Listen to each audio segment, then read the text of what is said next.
Did you know that the day after tomorrow's superstorm is not entirely fiction but based on real climate science? This question piques your interest, doesn't it? The blockbuster movie, which has enthralled millions of viewers around the globe, is not just a random science fiction, but is inspired by a real scientific concept. Yes, the riveting plot of this movie isn't merely a figment of the imagination. It's a product of creative genius, combined with actual climatological phenomena. The creators didn't just imagine a scenario, they took inspiration from a credible occurrence known as abrupt climate change. This concept refers to a sudden, dramatic shift in the planet's climate system. It's not just theoretical, it has happened in the past, potentially leading to mass extinctions. A powerful and alarming concept, one that, when understood, makes the movie even more striking. The creators of the film cleverly took this concept, which is usually confined to academic papers and scholarly discussions, and brought it to life on the big screen. They used it to weave a tale that is not just thrilling but also thought-provoking. A story that keeps viewers on the edge of their seats, making them think, worry, and hope. They aim to entertain but also to inform and perhaps even, in a subtle way, to educate. So, while the movie might seem like pure Hollywood fiction, it has some roots in actual science. The Day After Tomorrow shares an interesting connection with another disaster movie, Titanic. You might be wondering what could link these two vastly different plots. The answer lies not in the narrative or the characters, but in a particular prop, a model ship known as the Academic Shuriken. This vessel, originating from Russia, held a surprising career within the film industry. It's unique, as it was a part of both The Day After Tomorrow and Titanic. In the latter, it played the stand-in for the ill-fated luxury liner. The Academic Shuriken, robust and distinctive, brought an original maritime feel to the movies. Whether amidst icebergs in Titanic or combating harsh weather in The Day After Tomorrow, it played a key role. This recurring presence is a nod to the magic of cinema, demonstrating how one prop can span multiple storylines. Whether it's a sea disaster or a climate crisis, the Academic Shuriken is there, silently adding authenticity to both. As we delve into these two iconic films, the vessel serves as a constant reminder of the craft of movie making. So, next time you tune into either of these films, keep an eye out for the Academic Shuriken.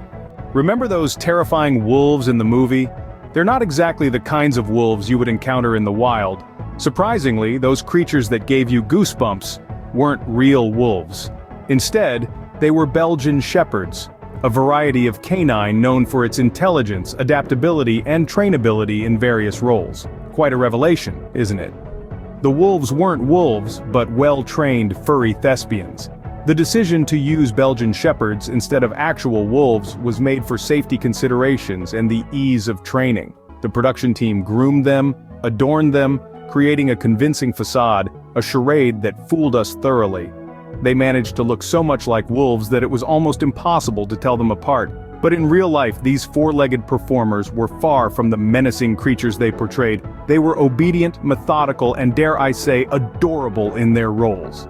The so-called wolves were in fact just obedient dogs fulfilling their roles with utmost professionalism. Therefore, despite their intimidating portrayal on screen, they were simply good boys doing their job. One scene in The Day After Tomorrow cost more than most entire movies. Ponder on this fact. It's harder to believe, isn't it? But this is true. The Superstorm Scene hitting New York is a cinematic marvel.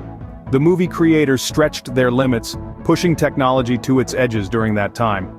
Every detail of the storm overtaking the city was diligently created, frame by frame, to depict a chilling climate apocalypse.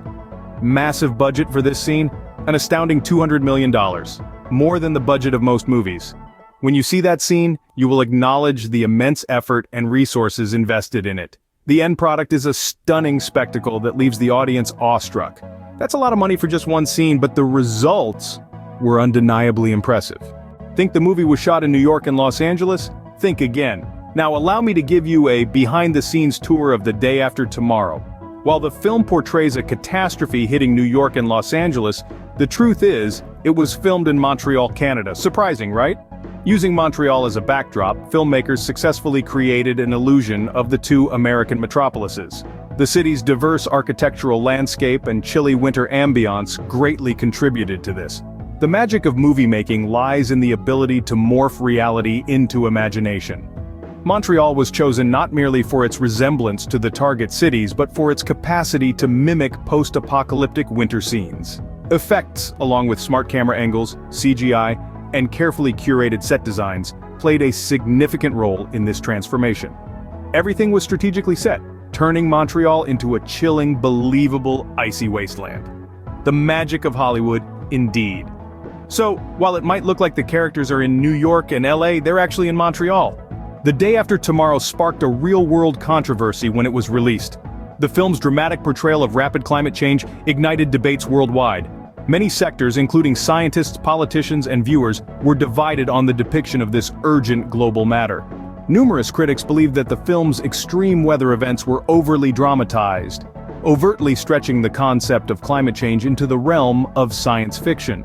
They were concerned that such an over-the-top portrayal might lead to misinformation, or worse yet, denial of climate change.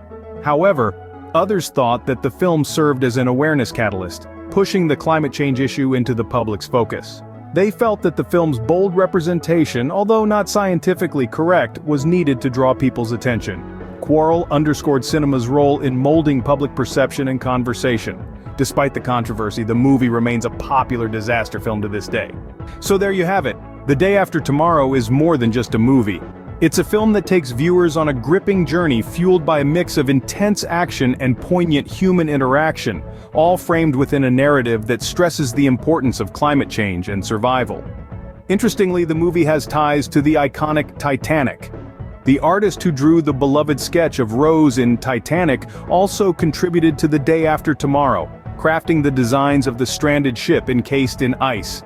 This intriguing piece of trivia adds another dimension to the film, underscoring the interconnectedness of cinema.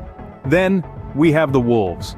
These formidable creatures were not mere figments of a Hollywood storyboard, but were modeled after real-life wolves.